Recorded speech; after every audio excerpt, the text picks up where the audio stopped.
Então, na aula passada, nós falamos da inspiração e da iluminação. A inspiração, ela é, ou ela foi, né? A inspiração, propriamente dita, ela foi dada aos escritores da Bíblia, que os escritores bíblicos escrevessem exatamente aquilo que Deus ele queria que fosse escrito. Alguém lembra aí o que é inspiração? Tem muitos, mas tem muitos que não acreditam que a Bíblia ela é totalmente inspirada, viu? Aí com o passar das aulas, a gente vai reforçando essa questão. Mas tá aqui, olha. Toda a escritura é inspirada por Deus. O que vocês têm que prestar atenção é nessa palavrinha aqui, ó, inspirada, que como o Felipe recordou aí, é theos pneutos, que significa inspirada por Deus. Literalmente, ela foi soprada por Deus. Inspiração vem dessa ideia mesmo, de você inspira e você expira, né? Você solta o ar. Como se Deus ele soprasse nos ouvidos, né, dos escritores bíblicos para que eles escrevessem exatamente aquilo que Deus queria. E na verdade, eles não foram instrumentos mecânicos. Tá? Lembram-se que na aula passada eu disse para você, se cada um de nós aqui escrevêssemos um texto, a Cleide teria uma maneira de escrever esse texto, com característica dela, uma Rose, a Nailê, a irmã Débora, o Felipe, cada um teria uma forma de se expressar. Tá? Então, os discípulos escreveram o que Deus desejou que fosse escrito, porém, Deus respeitou a estrutura de cada um deles. Então, se você pegar um escrito de Paulo, não é o mesmo que você pegar um escrito de Pedro, porque Paulo ele era um doutor da lei. Pedro era um pescador. Então, o linguajar de Paulo é mais, de uma forma mais intelectualizada, né? Tanto é verdade que o próprio Pedro vai escrever na sua epístola que Paulo escreveu algumas coisas que é difícil de entender.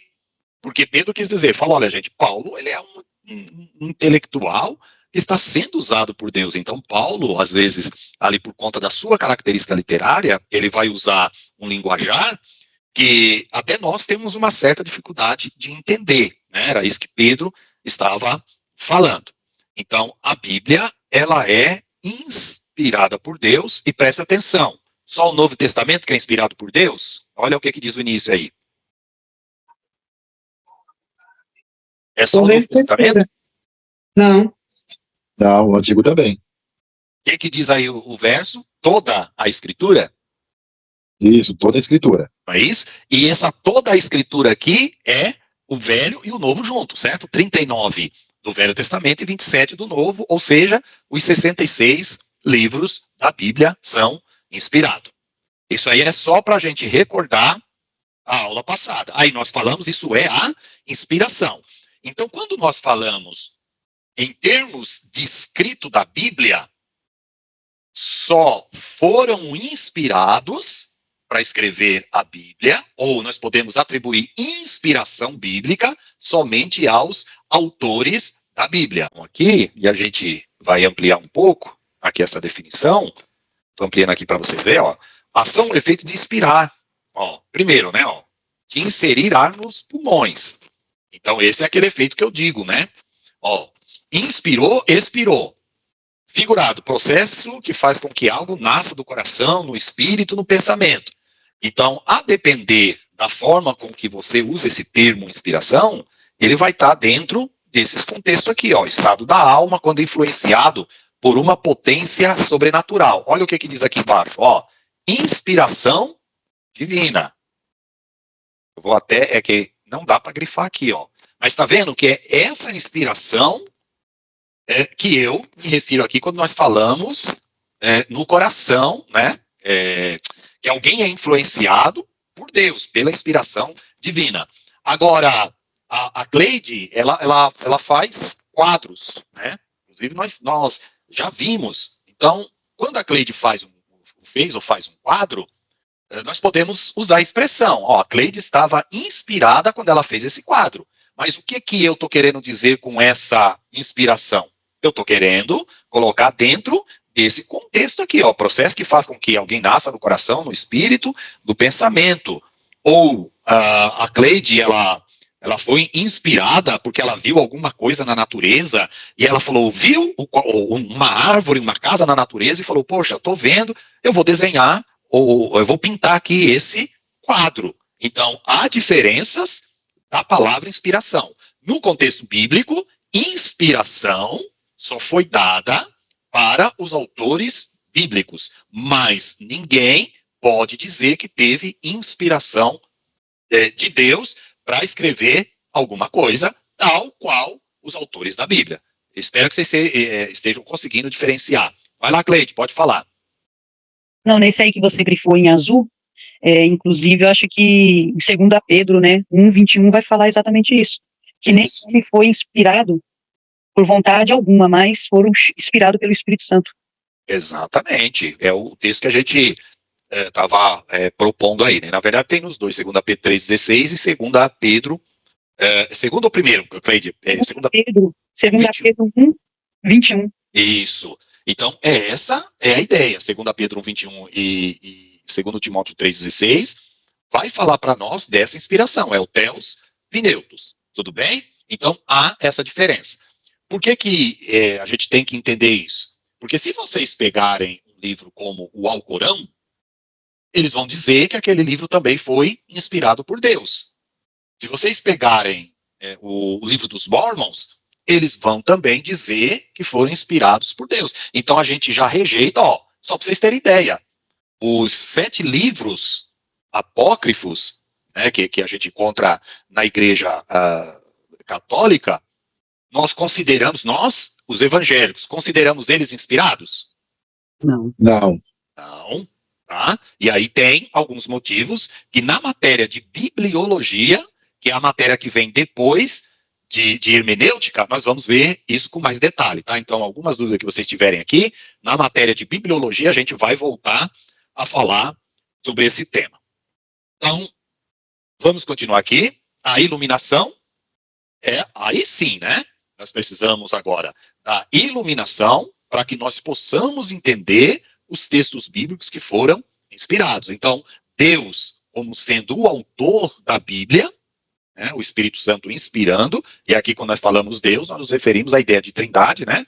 O Espírito Santo inspirou os escritores para que eles escrevessem, e nós precisamos agora da iluminação de Deus para entender as Escrituras.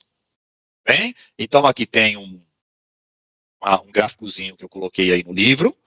Inspiração bíblica, dada somente aos escritores bíblicos. Iluminação, dada a todos os salvos em Cristo. E por que eu coloco aqui, dada a todos os salvos em Cristo? Por que eu não coloco dado a todos os homens que lê a Bíblia? Vocês podem explicar para mim? Pastor, salvos são aqueles que foram comprados e lavados no sangue do Cordeiro, né? Aqueles que se tornaram uma nova criatura, de acordo com o que Paulo vai dizer em 2 Coríntios 5:17, se eu não me engano. Isso, aquele que está em Cristo, nova criatura é. Então, para que nós possamos entender a Bíblia, e agora entender a Bíblia não é no sentido intelectual do termo, tá?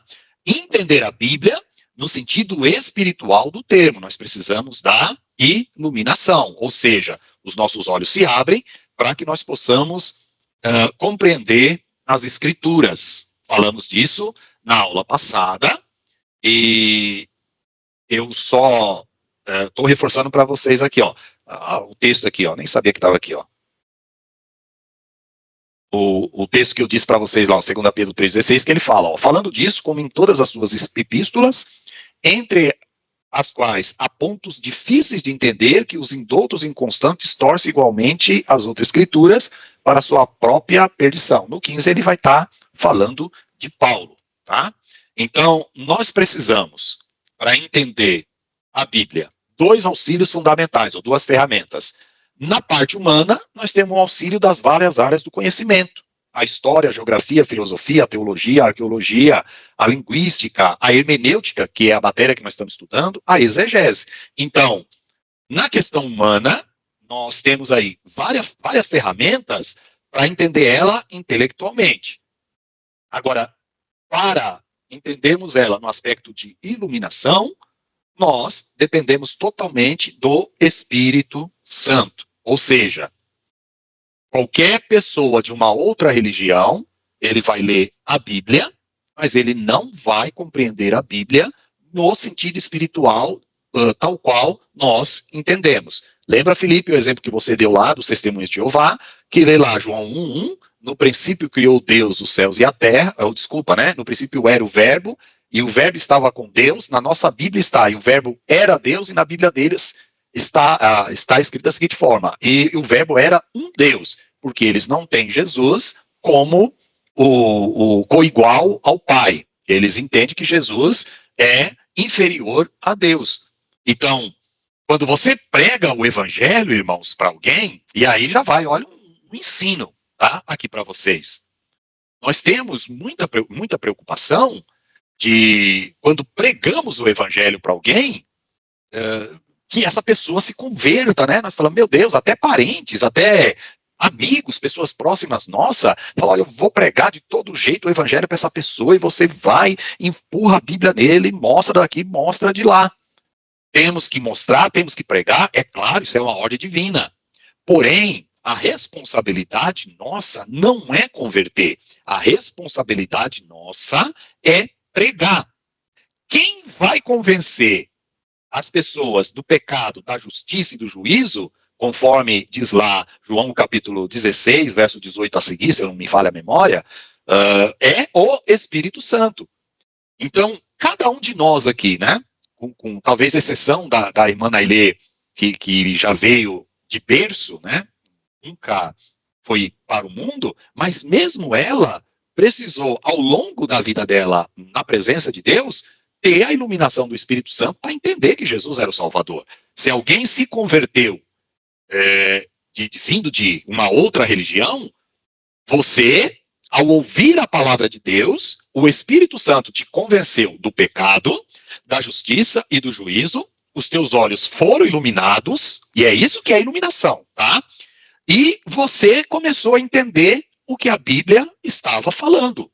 Segundo os Coríntios 4:4 diz que o diabo cegou o entendimento dos incrédulos para que não lhe resplandeça a luz do evangelho. Então, o incrédulo, ele está como se tivesse uma venda nos olhos dele. Ele pode ler o texto bíblico, ele pode até estudar o texto bíblico, mas se não for revelado ou não for iluminado os seus olhos, ele vai ler a Bíblia, mas ele não vai compreender. Somente após o momento que há um novo nascimento na pessoa, que é aquele processo de conversão, aí vem a iluminação para que a pessoa entenda verdadeiramente o que a Bíblia está querendo dizer. Eu vou abrir a palavra para vocês agora. Caso alguém tenha dúvida dessa questão ou queira fazer uma colocação, fique à vontade. Vai lá, Felipe. Pastor, é interessante você mencionar assim, o termo da questão do Espírito Santo convencer o homem. É interessante quando eu estava meditando lá em Atos, capítulo 3, se eu não me engano, 2, quando a gente vai se deparar com Pedro, pregando ali para aquelas 3.000 almas, ou 5.000 almas, se eu não me engano, e elas se convertem. Ali Pedro, ele anunciou o evangelho, mas quem agiu ali e converteu o coração daquelas pessoas foi o Espírito Santo. Isso, exatamente. É o Espírito Santo que ilumina, irmãos, né? É o Espírito Santo que convence. Nossa missão, pregar, como Pedro pregou ali, e quase 3.000 almas se converteram. Então, a responsabilidade nossa é pregar, nunca convencer. Então, só pregue a palavra. Se a pessoa der lugar, abrir a porta para que o Espírito Santo possa entrar, aí ele entra e convence a pessoa. É o que nós chamamos aí de livre-arbítrio. Pregamos, alguns aceitam e outros não aceitam. Mas por que uns aceitam e outros não? Porque alguns, o Espírito Santo bateu na porta do coração dele ali, ele falou, eu vou abrir para ver quem está batendo. Tem outros que ele tranca a porta e fala, não quero ouvir mais vocês falarem, né? e trava o coração. É igual a passagem lá onde Estevão foi morto. Estevão pregou para aqueles homens e ao invés deles darem créditos, eles ficaram furiosos com a mensagem que Pedro pregava para eles. Que Pedro não, Estevão pregou. Se eles abrissem o coração, o Espírito Santo operaria dentro da alma deles e convenceria eles do pecado, da justiça e do juízo. Então, quantos auxílios nós temos, irmãos, para entender a palavra de Deus? Nós temos, Deus nos deu auxílios humanos para nós nos aprofundarmos na palavra de Deus, depois que nós formos ou somos iluminados, não é? Então, deixa eu já fazer um paralelo com vocês aqui. Muito bem. Paulo, vamos usar o termo Saulo, que fica melhor. Saulo, irmãos. Então, eu vou usar Saulo para antes da conversão e Paulo depois da conversão. Tudo bem aí? Saulo, antes da conversão, ele estudava as escrituras, a lei do Velho Testamento, sim ou não? Sim, e muito estudado. Sim, ele era entendido, por isso que perseguia a igreja, que ele era entendido, ele estudava assim. Isso. Então vamos lá. Olha o que é a iluminação, hein? Paulo, ele estudou aos pés de Gamaliel. Paulo, ele vai dizer lá em Gálatas, o capítulo 2, que ele, na idade dele, ele era, quanto à lei, ele era inigualável. Ele mesmo diz, fala, olha, eu sobrepujava muitos da minha idade. O que ele está dizendo? Desde a minha infância, eu estudava as escrituras. E eu estudava tanto que, na média da minha idade, poucos se igualavam a mim. Aí que vem a pergunta agora. Mas se Saulo, ele estudava as escrituras, e as escrituras falavam do Messias, que o Messias viria, Paulo estudava Isaías 61, Paulo estudava Gênesis 3,15, que fala da serpente, Paulo estudava Gênesis 12, que fala do chamado de Abraão, e que seriam benditas todas as famílias em Abraão. Ou seja, eu poderia citar aqui vários versos que falavam do Messias. Agora vem a pergunta para vocês. Por que então que Paulo perseguia a igreja e perseguia Jesus, se Jesus se declarou como Messias? Por que ele perseguia a igreja, um homem tão estudado? O que faltava para ele? Pastor, Faltava iluminação. Iluminação. Muito bem, o Amandébora e o Felipe aí respondeu de bate-pronto. Paulo estudava as escrituras como ninguém, mas faltava-lhe o quê? A iluminação do Espírito Santo. Quando ele está indo a caminho de Damasco, ou mesmo quando ele estava perseguindo ali a igreja, com certeza ele ouvia a mensagem de salvação, ele ouvia o que se pregava. Claro que ele, com o coração duro ali, não queria aceitar. Até que ele teve um encontro com Cristo, ali em caminho de Damasco, ele literalmente agora abre o coração, os olhos dele são iluminados e ele entende o que realmente as escrituras queriam dizer acerca do Messias. Tudo bem? Por que eu estou dando esse exemplo, irmãos? Porque tem muita gente que me pergunta, né? Fala, mas pastor Odilon, vamos pegar, você pega um padre que faz aí um seminário de praticamente 8 anos, mas está lá escrito isso, está lá escrito aquilo, e ele não consegue entender, ele ensina o contrário. E por que isso acontece? O mesmo caso de Paulo.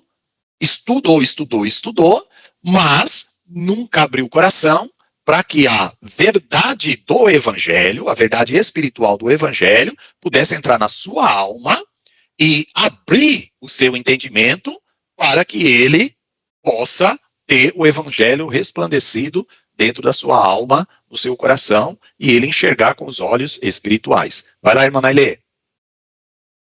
Qual foi a diferença de Paulo e Lutero? Foi a mesma coisa. Lutero, ele lia a Bíblia e ele tentava, de várias formas, entender como que ele poderia fazer para ser salvo. E Lutero era um estudioso da Bíblia, né? Lutero foi o reformador protestante. E nos diz a história, né, que Lutero, quando ele estava lendo uma passagem, que é a passagem de Romanos 1,16, que diz, e o justo viverá da fé, nesse momento, abriu o entendimento dele, e ele conseguiu enxergar que, que ele não precisava fazer nenhuma obra da lei, ele não precisava fazer as penitências para ser salvo, mas que a fé em Cristo operaria a salvação dele, não as obras. Foi aí que Lutero conseguiu enxergar as verdades divinas através da iluminação do Espírito Santo. Tudo bem, Manailê? Nesse caso, os outros padres, os outros que estudam a Bíblia, eles não é necessário muitas vezes, eles lêem, mas não muitas vezes, esses padres, eles não têm uma lacuna vazia, ou eles não sentem essa necessidade de alcançar, de entender melhor a palavra, ou eles já se acham que, no caso, como ele já foi alcançado pela graça, eles no entendimento deles, ou no caso que Lutero, ele buscava, ele lia ali, estudava, mas ele tinha um vazio, é como se ele tivesse um vazio dentro dele, ele queria que esse vazio fosse preenchido? É isso, é mais ou menos isso. O que aconteceu com Lutero foi que ele tinha um vazio dentro da alma dele, e ele falava, Deus, como que eu vou preencher esse vazio? E ele estudava as Escrituras, e ele queria realmente entender as Escrituras. Então Lutero, nesse aspecto, ele não era um homem arrogante. Agora, qual que é o problema dos outros? Que leem, não entendem, mas se qualquer um de vocês for pregar para eles, eles se fecham e falam, olha, não quero ouvir o que você tem a me dizer, porque eu já conheço tudo. Quem é você para vir falar de Jesus para mim? Então, esses aí que vocês estão citando, né, que a irmã Nailê está se referindo, eles têm um vazio, sim, na alma deles, só que junto com o vazio há a arrogância intelectual de não querer ouvir outras pessoas por eles acharem que eles são detentores da verdade. Então, se um crente vai pregar para uma dessas pessoas, ele vai falar, quem é você, rapaz? Você nunca nem teologia fez aí, ó. Eu fiz 8 anos de seminário, eu sou uma pessoa que conheço muito, e tudo que vocês estão falando aí está errado. Então, a própria arrogância da pessoa impede que o Espírito Santo a ilumine para que ela possa chegar ao conhecimento da verdade. Lutero, ele estudava a Bíblia, mas ele estava aberto, a alma dele, para a revelação do Espírito Santo. Tudo bem, Manailê? Entendi. Tudo bem. Felipe? Então, pastor, para abordar em cima desse tema que a gente está falando, a gente podemos pegar o exemplo lá de Paulo na cidade de Éfeso, né? Quando ele começou a pregar, aí os efésios que adoravam o paganismo, conheceram a verdade, se converteram e tiveram as suas mentes iluminadas pelo Espírito Santo, e a gente podemos analisar quem era a cidade de Éfeso depois, pós a conversão e pós a iluminação do Espírito Santo. Exatamente, é isso. Então, Jesus disse, ide por todo mundo, Marcos, né? Texto básico aí, ó, Marcos 16:15, ide por todo mundo pregar o evangelho a toda criatura. Ele não falou para nós convertermos a toda criatura, ele falou para nós irmos e pregar o evangelho a toda criatura. Nós pregamos, e como diz lá Paulo em Romanos, o capítulo 10, ele diz, né, que o ouvir, porque a fé vem pelo ouvir, e o ouvir o quê? A palavra de Deus. Então, a fé, ela é a fé salvífica aqui, ela é gerada no coração quando nós ouvimos a palavra de Deus. Ó, vocês viram que eu li o texto de Efésios, o capítulo 4, o verso de número 11, tá? Deus nos dá a iluminação, Deus nos dá ferramentas, como a história, a geografia, a filosofia, a teologia, a arqueologia, a linguística, a hermenêutica, a exegese, tudo isso aqui para que nós possamos entender mais profundamente a Bíblia, tá? Agora um detalhe, irmãos, preste atenção nisso que eu vou dizer. Para que você compreenda mais profundamente a Bíblia, você precisa necessariamente dessas ferramentas aqui. Não há outra maneira de você conhecer mais profundamente a Bíblia sem essas ferramentas, tá? Então vamos lá. Deus dá a iluminação para todos os crentes salvos em Cristo, sim ou não? Sim. Sim. Sim.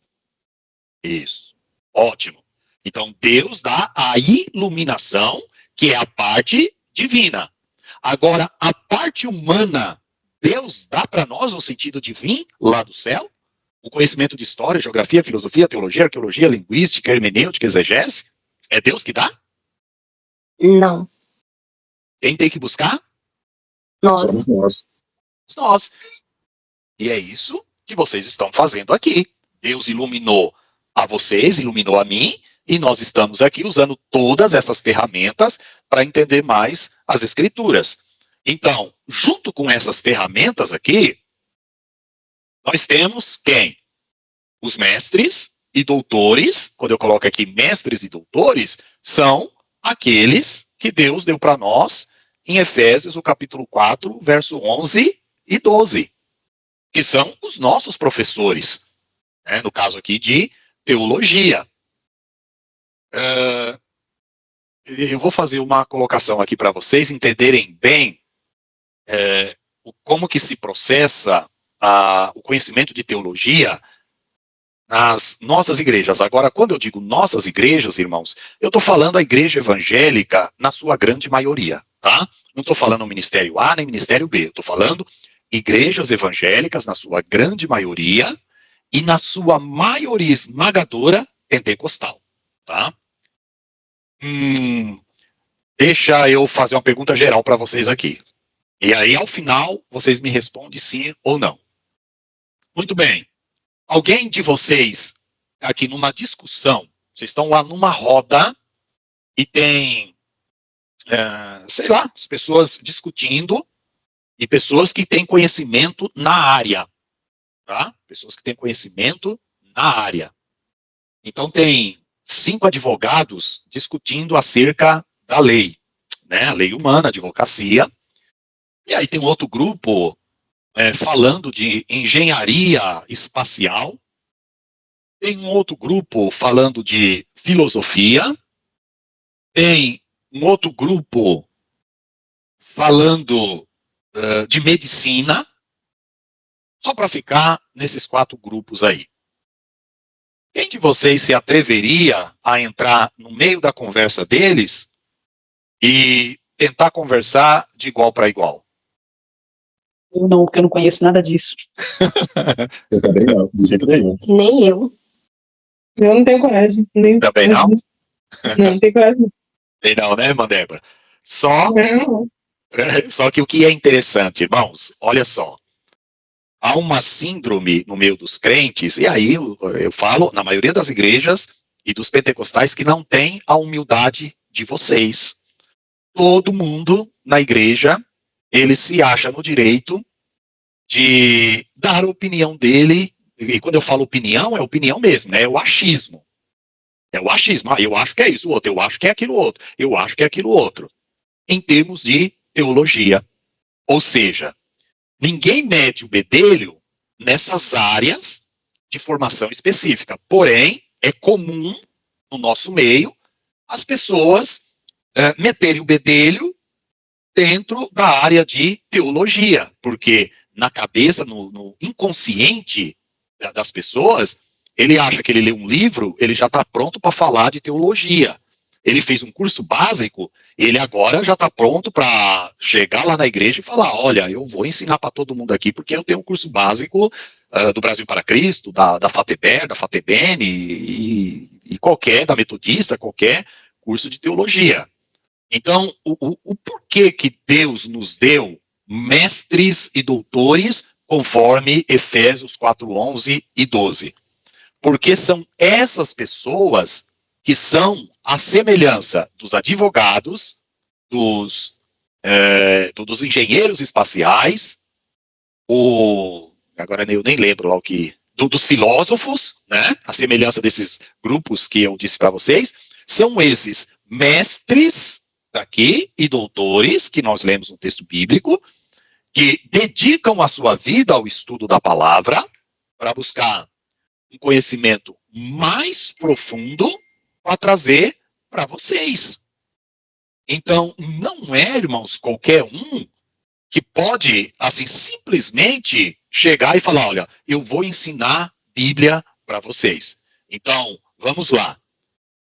Antes, nas nossas igrejas, eu digo muito tempo atrás, a maioria das pessoas que estudavam Bíblia, elas eram semi-analfabetos ou analfabetos. Eu vou falar da minha mamãe.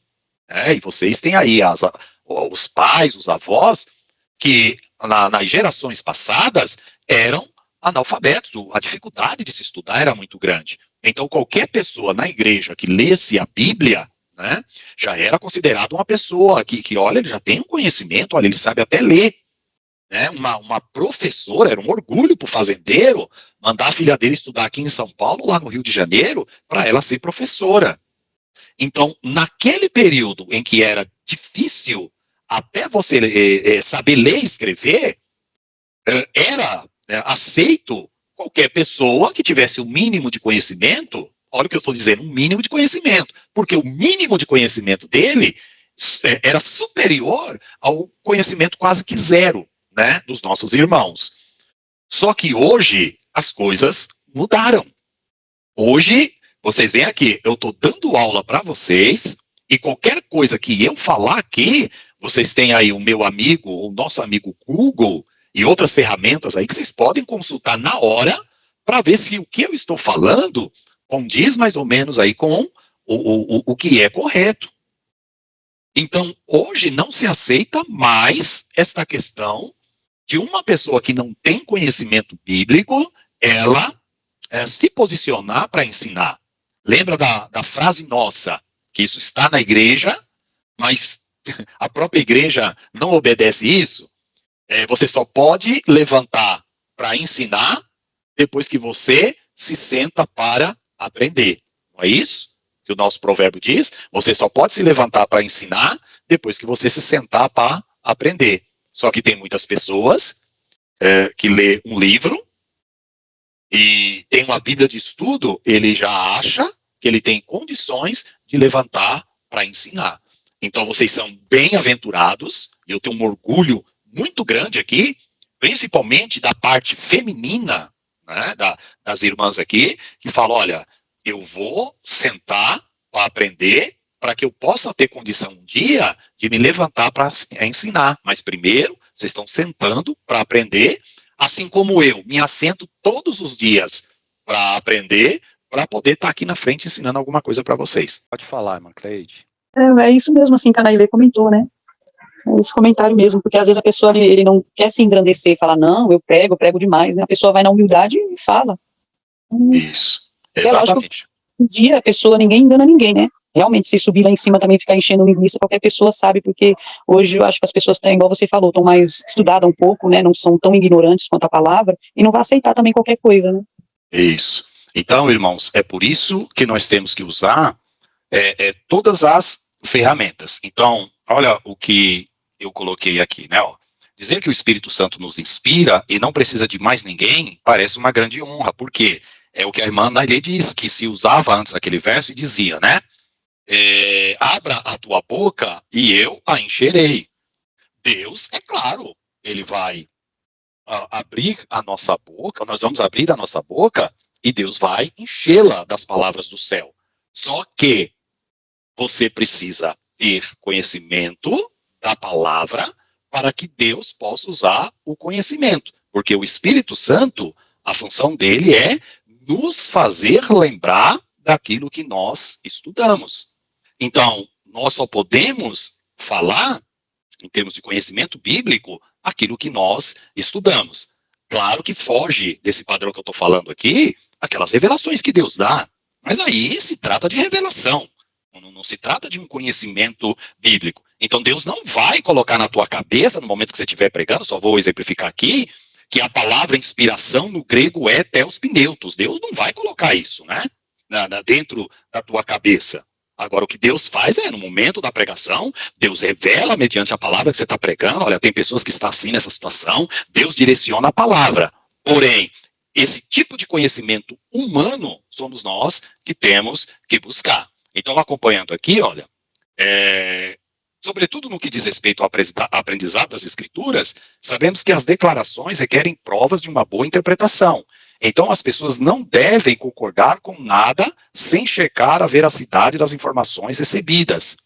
Mas, quando depender apenas do Espírito Santo para a interpretação das Escrituras, essa postura é inadequada a ele, pois Cristo teria agido inutilmente ao dar pastores e doutores com o intuito de edificar a igreja. Ou seja, se fosse somente o Espírito Santo que ele desse tudo para nós, e aqui eu não estou falando da iluminação, eu estou falando do conhecimento bíblico mesmo, para que Deus tinha dado mestres, doutores, pastores, para instruir a igreja? Então, ele não teria dado esse dom. Fala, não, isso aí o Espírito Santo mesmo faz. Então, irmãos, nós vamos terminar aqui com aquela ideia dos crentes de Bereia, né? Vocês sabem o que significa Fateber? É a sigla. Faculdade Teológica Bereana? Bereano. E por que olha o termo que eu vou usar, viu? Eu tive essa inspiração, né? Porque já tem esse nome faz um tempo, que na verdade a minha filha tinha colocado no grupo de estudo que a gente tinha, e eu falei, não, eu vou colocar esse nome. Por que Faculdade Teológica Bereano? Porque lembram lá da passagem dos crentes de Bereia, que eles eram mais nobres do que os de Tessalônica? Porque tudo que Paulo, e era Paulo pregando, hein? Paulo ensinando, tudo que Paulo falava, eles acreditavam simplesmente porque era Paulo que estava falando? Não. Eles iam lá conferir nas Escrituras, que era o Velho Testamento, para ver se aquilo que Paulo estava falando era verdadeiro. Ou seja, nós temos que ser crentes bereanos. O que vier de ensino para nós temos que checar através das Escrituras, tá? Por isso o nome Faculdade Teológica Bereano, com essa ideia de que é uma faculdade que as pessoas são ensinadas a pesquisar, a estudar, a aprofundar-se naquilo que a Bíblia, ela diz. Nós vamos fazer agora um exercício, mas não é o exercício aqui não, tá? Do que está na apostila aqui, tá no livro. É um exercício de interpretação mesmo. Então, uma coisa que eu vou ensinar para vocês, gostaria que todos estivessem aqui nessa aula. Irmãos, eu aprendi, e vou ensinar uma lição prática para vocês, tá? Eu aprendi isso estudando de forma geral, mas sobretudo estudando filosofia. O filósofo, ele é aquele que ele não trabalha com o achismo. O filósofo é aquele que procura a verdade. O negócio do eu acho não é bem do filósofo. O filósofo é aquele que busca ter certeza das coisas que ele está dizendo. Vocês lembram daquela humorista que, por sinal, ela está com uma doença degenerativa, né? Que ela dizia, eu só abro a boca quando eu tenho certeza? Vocês lembram dessa humorista? Ela dizia, eu só abro a boca quando eu tenho certeza. Então, o que eu vou propor para vocês? Procurar falar aquilo que vocês têm certeza. E quando eu digo certeza, de alguma forma aquilo que vocês já pesquisaram, aquilo que vocês já estudaram acerca da Bíblia, né? Isso vale para todas as áreas, mas nós estamos falando aqui acerca da Bíblia. Eu sempre corrijo a minha esposa quando ela entra no assunto que ela não domina. E eu sempre falo, olha, esse assunto você não domina. Da mesma forma que quando ela entra no assunto e eu não domino o assunto, eu falo, olha, isso aqui é a sua área. Como que é isso aí? Porque eu não manjo disso, tá? Então, o que vocês têm que aprender, irmãos? Onde vocês estão, na escola, as pessoas que te perguntam, acerca da Bíblia eu estou falando, tá? É sempre aquela questão de você falar, olha, eu não tenho muita certeza disso aí. Então eu prefiro não falar sobre esse assunto. Eu vou pesquisar primeiro, depois que eu pesquisar, eu venho e trago a resposta para você com mais precisão. Porque, na maioria dos casos, o que acontece? Não aquelas coisas simples, eu estou falando aquelas coisas um pouquinho mais complicadas de se responder. As coisas simples todos vocês sabem. Aquelas coisas um pouco mais complexas, né? Na Bíblia, que muitas das vezes as pessoas saem por aí falando sem ter certeza do que estão dizendo. Então, sempre quando eu fizer uma pergunta para vocês, se vocês tiverem certeza, já tiverem estudado ali, fala, ó, irmão Dilon, eu já estudei sobre isso, já fiz um estudo sobre essa questão, então eu posso responder. E aí, não são essas colocações que vocês fazem aqui, que eu estou me referindo. É quando se fizer uma pergunta para vocês do tipo que eu vou fazer agora, para nós fazermos um exercício de hermenêutica em cima de um tema que é muito falado por aí. Muitas pessoas falam desse tema, mas pouquíssimas pessoas conseguem mostrar realmente na Bíblia para você qual é o correto, ou seja, qual é a posição mais correta de ser analisada. Tudo bem? Sobre essa questão que eu falei agora, vocês querem comentar? Tem alguma dúvida para que eu possa fazer a pergunta? Não, né? Tá bom, então. Muito bem. Nós lemos o texto, Efésios 4, do 1 ao 11, que fala para nós que Deus deu mestres e doutores para nos ajudar na tarefa da compreensão bíblica, né? Junto com as outras ferramentas que eu grifei aqui. E aí, irmãos, com a utilização de todas essas ferramentas, nós vamos fazer um exercício. A pergunta que eu faço para vocês, para a gente trabalhar esse exercício de hermenêutica é: existem apóstolos nos dias de hoje? Nós podemos concordar com as pessoas que se intitulam apóstolo hoje, e aí eu posso citar o nome, porque nós estamos aqui na aula, né? Por exemplo, apóstolo Valdemiro Santiago. Apóstolo, como que é aquele lá da igreja, que eles usam pano de saco lá? Agenor Duque? Isso, boa, Agenor Duque, igreja, como que é, Felipe? Plenitude do poder de Deus. Apóstolo Estevão Hernandes, da Igreja Universal, porque tem uma discussão. E aí? Não só eles, mas tem vários aí que usam o título de apóstolo. Tem um amigo meu, só que ele usa o outro título, né, que é bispo.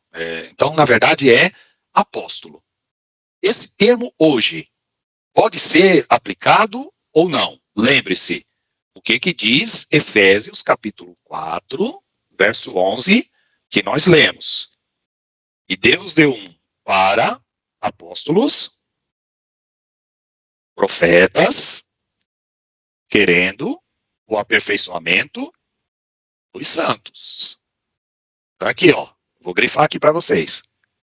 Isso aqui são os cargos ministeriais que Deus deu para a igreja. Nós temos profetas, nós temos evangelistas, nós temos pastores, nós temos doutores. E se esses aqui são cargos que Deus deu para a igreja, querendo o aperfeiçoamento dos santos para a obra do ministério, para a edificação do corpo de Cristo. O corpo de Cristo aqui, todos sabem, é a igreja. Então, Deus deu esses homens, esses ministérios, a esses homens, para nós, né, termos aí uma direção. Deus usa esses homens para a sua obra, a igreja. Então, como que nós podemos trabalhar com essa ideia? É bíblica, está aí na Bíblia, 1 Coríntios também vai falar sobre essa questão. Então, Deus deu essas pessoas para a igreja. Só que a pergunta que eu faço vou só pegar aqui o primeiro, apóstolos. É correto ou não? Se alguém fizesse essa pergunta para você, na escola dominical, algum amigo teu, alguém que viesse perguntar, falou, não, mas eu vi lá, sendo crente ou não, perguntasse para você, falou, mas e aí, é correto esse termo apóstolo? O apóstolo só eram aqueles 12? Mas como que é isso? Eles podem se chamar apóstolo. A Bíblia lá em Efésios 4:11 fala que Deus deu um para apóstolos. E aí, como que você responderia? É esse o exercício que nós vamos falar, que nós vamos estudar e ver o que a Bíblia diz, preste atenção, o que a Bíblia diz sobre isso. Lembre-se, o achismo, eu acho, você pode até ter, é o que você acha, mas a pergunta não é o que você acha, é o que a Bíblia diz sobre essa questão. A Cleide está com a mão levantada, vai lá, Cleide. Ô Gilão, discípulo a gente sabe que é aquele que aprende, e apóstolo, eu aprendi que apóstolo é aquele que é enviado, então eu acredito que a palavra apóstolo, que Deus deu uns para apóstolo, são enviados, eu acredito que pode ser usado sim no dia de hoje. Certo. Então, Felipe? Então, pastor, a mesma colocação da irmã Cleide. A palavra apóstolo hoje é o termo sendo enviado, né? Porque os apóstolos foram somente os 12, aqueles que foram que Jesus no qual chamou. Mas a palavra apóstolo hoje, eu acho que é somente naquele termo que a gente conversa entre universal e local. Eu acho que a palavra apóstolo ficou somente no local, que foi naqueles tempos. Opa, então vocês percebem que se a gente fosse fazer um debate aqui, né? Vamos lá para a Rede TV, o programa Vejam Só, teria um bom debate, porque a Cleide, ela entende que o apóstolo pode ser usado como o termo enviado para os nossos dias, né? Fez aí a colocação do discípulo, que é aquele que aprende, e o Felipe já acha que não, que já ficou para aquela época, que era o que? A ideia de um mandamento local, né? Algo aí que nós estudamos nas aulas anteriores. Cleide, ela falou do significado de apóstolo, né? Aqui, ó, significa enviar. Então, a palavra apóstolo significa aquele que é enviado. Irmãos, anotem bem o sentido dessa palavra. O sentido dessa palavra, apóstolo, que significa aquele que é enviado, ela ajuda bastante a gente na compreensão dessa palavra, tá? Então, procure aí, a irmã Cleide fica fácil, porque ela já tinha decorado, né? Apóstolo significa aquele que é enviado. Pelo menos tentem aí decorar o significado dessa palavra, tá? Então, nós podemos dizer que Jesus, ele é enviado. Jesus se intitulou apóstolo, ou melhor, a Bíblia fala que Jesus foi um apóstolo no sentido do termo enviar, sim ou não?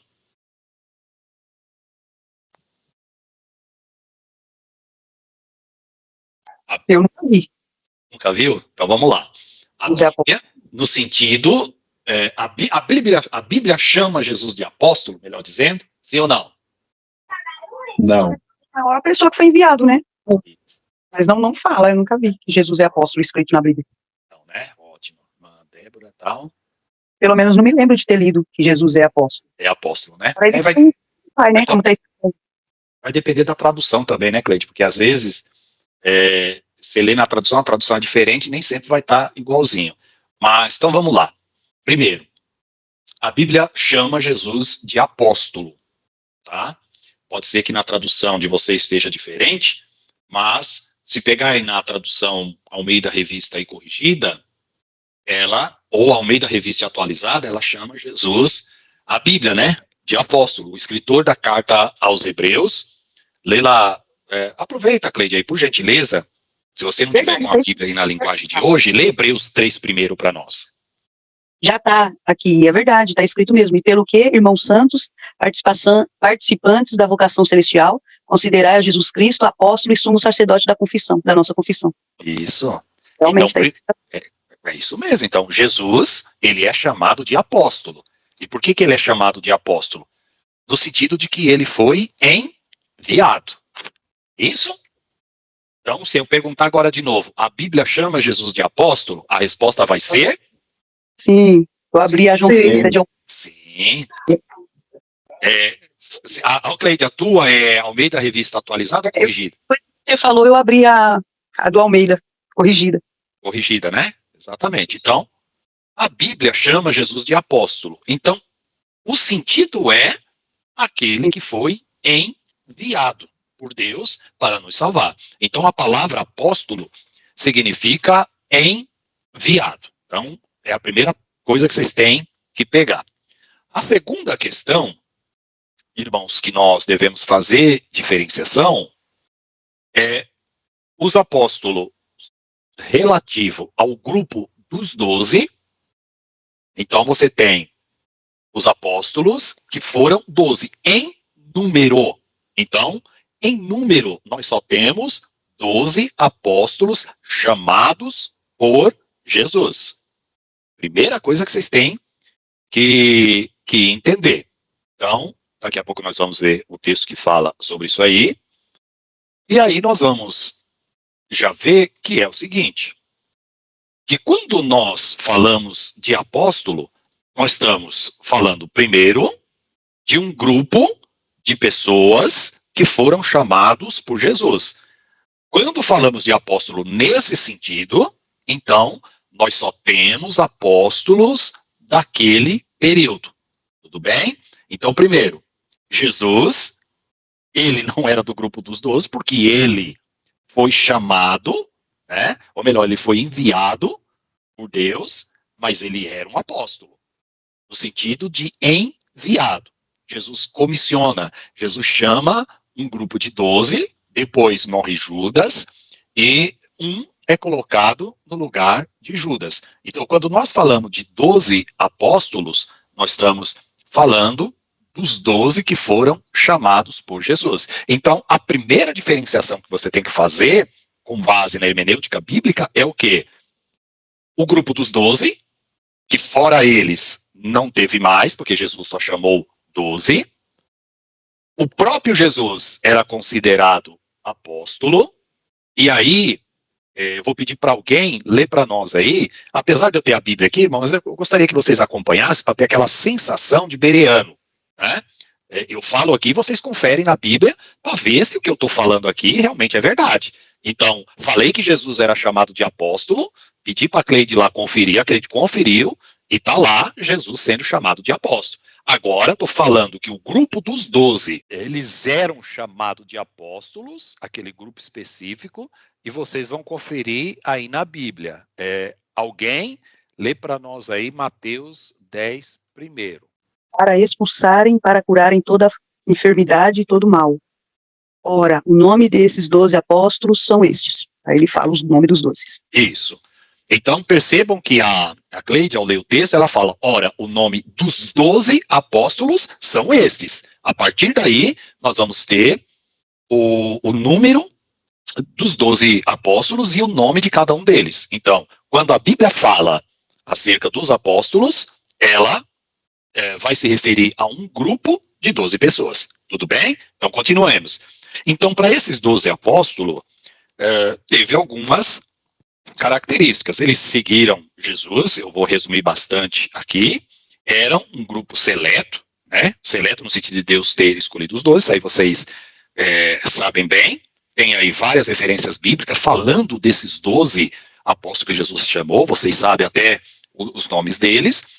Só que vamos lá. Então, Jesus era apóstolo, a Bíblia diz, no sentido de ser enviado. Havia um grupo seleto de 12 homens que eram chamados apóstolos. Agora, vem a sequência. O apóstolo Paulo fazia parte dos 12? Não. Ele não fazia parte dos 12. Mas, no entanto, ele era apóstolo? Sim. Tanto é que nós chamamos ele de apóstolo Paulo. Agora, a gente já, com esse pouquinho de conhecimento, essa análise bem rápida que nós fizemos, a mente já abre um pouco. Ora, Jesus era chamado de apóstolo. Havia o grupo seleto de 12 apóstolos. Porém, apóstolo, o nome, o título apóstolo, não era dado somente aos 12, porque Paulo também foi chamado de apóstolo. Tudo bem? Então vamos conferir. O Paulo, né? Ele teve aí a revelação do próprio Senhor Jesus Cristo. Vocês conhecem toda essa questão. E aí nós vamos ver a Bíblia chamando Paulo de apóstolo. Então vamos conferir tudo na Bíblia. Vou pedir para alguém ler aí, Gálatas, capítulo Não, vamos pegar um verso só, tá? Vocês estão vendo aqui na tela que tem alguns versos, tá? Aqui, ó. Mas não dá pra gente ler todos. Então eu só vou falar um, mas tem outros versos que vai dizer a mesma coisa. 1 Coríntios 9:2, Paulo vai estar defendendo a sua autoridade apostólica. E, Felipe, Gálatas, capítulo 2, não precisa ler do 6 ao 10. Só encontra aí entre o 6 e o 10 o verso que Paulo se intitula apóstolo. Tudo bem? Mas, Débora, pode ler para nós aí 1 Coríntios 9:2. 1 Coríntios 9:2, certo. Se eu muito apóstolo para os outros, ao menos o sou para vós, porque vós sois o selo do meu apostolado no Senhor. Isso. Então, irmão Débora, o apóstolo Paulo, ele se intitula apóstolo aí? Sim, né? Sim, intitula. Isso, tá aqui. Então a Bíblia está dizendo que Paulo era chamado apóstolo e ele se auto-intitulava apóstolo mesmo, não fazendo parte dos 12. Vai lá, Felipe. Eu vou ler aqui Gálatas 2, no verso 8, que diz assim: pois aquele que operou eficazmente em Pedro para o apostolado da circuncisão, também operou eficazmente em mim para com os gentios. Ótimo. Então, Paulo está dizendo, Pedro era apóstolo e Deus operou eficazmente em Pedro para o apostolado, ou seja, a missão enviada aos gentios, e Deus operou eficazmente em mim também, para o gentio. Pedro para os judeus e eu para os gentios. Então nós vemos a Bíblia chamando Paulo de apóstolo, tá? Agora nós vamos ver, vai só acumulando. Jesus foi chamado de apóstolo. Havia os 12 apóstolos, que a gente chama colégio apostólico, que eram os 12 que a Bíblia nomeia. Paulo era chamado de apóstolo.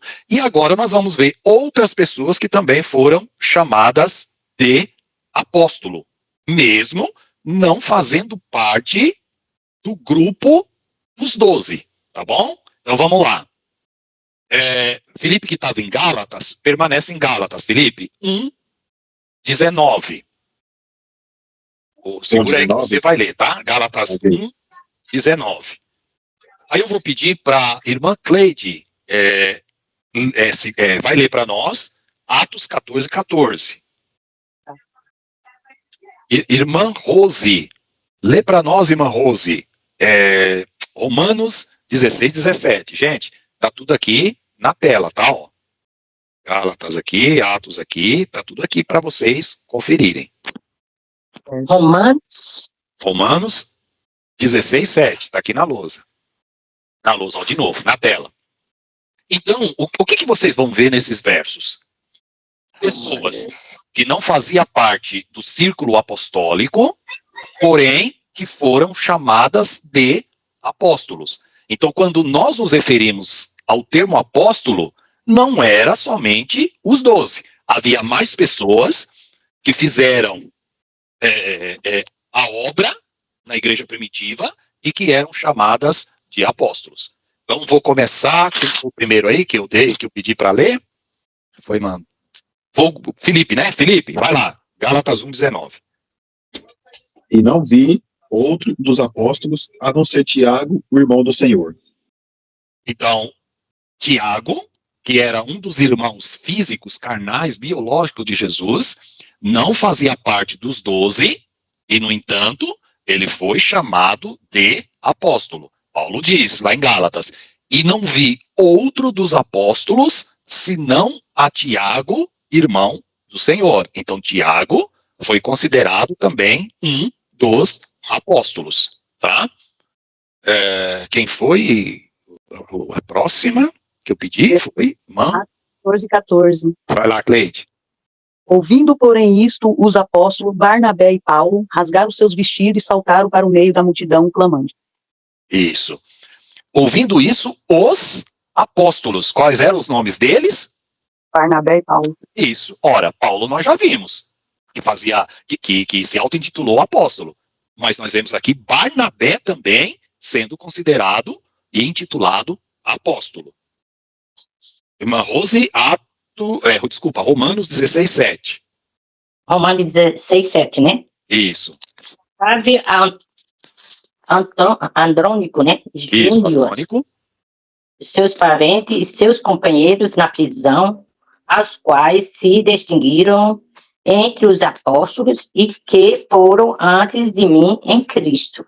Ó, então, quem que ele está aqui em Romanos 16 chamando de apóstolos? Andrônico, tá aqui na tela, ó, Andrônico e Júnia, que eram parentes de Paulo, né? Ele diz, ó, saudai Andrônico e Júnia, meus parentes e companheiros de prisão, apóstolos exímios que me precederam na fé em Cristo. Que Paulo está dizendo aqui, que ele tinha dois parentes, olha que interessante, chamado aí Andrônico e Júnia, que aceitaram a Jesus antes dele e foram enviados, ou seja, eram apóstolos, trabalhadores do evangelho, antes dele mesmo, tá? Muito bem. E aí nós vamos ver que Deus constituiu apóstolos para a igreja, e esses estão elencados aí entre os dons ministeriais. Efésios 4:11 nós tínhamos lido, mas está lá também, 1 Coríntios 12:28, onde Paulo vai dizer que Deus estabeleceu na igreja, ou pôs na igreja, aqui ó, nós estamos falando de apóstolos, né? Primeiramente, apóstolos. Então, na igreja primitiva, havia apóstolos que Deus deu à igreja. Nós temos também a passagem bíblica onde fala dos falsos apóstolos que se infiltravam na igreja. 2 Coríntios 11:5, o que ele vai dizer? Porque suponham em nada ter sido inferior a esses tais apóstolos, porque os tais são falsos apóstolos. Ou seja, irmãos, no período ali da igreja primitiva, havia várias pessoas que tinham o nome de apóstolos. Entre eles, pessoas que faziam o quê? Que eram falsos apóstolos. Da mesma forma que existiam falsos profetas. Então, várias pessoas tinham, nesse período, o título de apóstolo. Tudo bem? Irmãos, deu o nosso horário aqui. Eu estou vendo ali o Felipe só piscando ali a telinha dele. Mano, ele levantou a mão, mas por conta do horário, para a gente ser fiel aí no nosso horário, né, tentar iniciar e tentar terminar aí, que eu sei que os irmãos têm a fazer, eles têm trabalho amanhã. Na próxima aula, nós pegamos dessa parte e a gente faz aquela rememoração rápida. Claro que eu não vou dar essa mesma explicação aqui, só vou dar continuidade para a gente finalizar até chegar nos dias de hoje. Por enquanto, fica a pergunta. Vocês vão ficar até quarta-feira agora com essa pergunta. Podemos ou não podemos chamar as pessoas de apóstolos nos dias de hoje? Qual é Valdemiro Santiago, Agenor Duque, apóstolo Estevão Hernandes, esses homens, ministros aí, esse título está correto para eles? Nós podemos chamá-los? Sim ou não? Mas essa pergunta não vai ficar para responder agora, e eu não vou tirar dúvida de ninguém agora, por conta que nós vamos encerrar a nossa aula para vocês descansarem, e quarta-feira, permitindo Deus, nós voltaremos aqui com a nossa aula e encerraremos pelo menos parte esse assunto, né, que trata aí da hermenêutica, que nós estamos trabalhando uma pergunta e fazendo a hermenêutica para nós descobrirmos qual a resposta correta, biblicamente falando aí, tá bom? Vou pedir à irmã Cleide, ora ao Senhor para nós encerrarmos. Amém. Pai, nós te damos graça, em nome de Jesus Cristo, meu Deus, por essa oportunidade nesse momento de aprender um pouco mais da tua palavra. Senhor, obrigado pelo teu servo que está aí nos ensinando. Senhor, abençoa cada um dos teus filhos que puderam estar presente nessa aula e aqueles que não puderam. Em nome de Jesus, nós te agradecemos e pedimos, Senhor, continua abrindo nossa mente, o nosso coração para aprender. Em nome de Jesus. Amém. Amém. Irmãos, Deus abençoe. Até quarta-feira, depois de amanhã.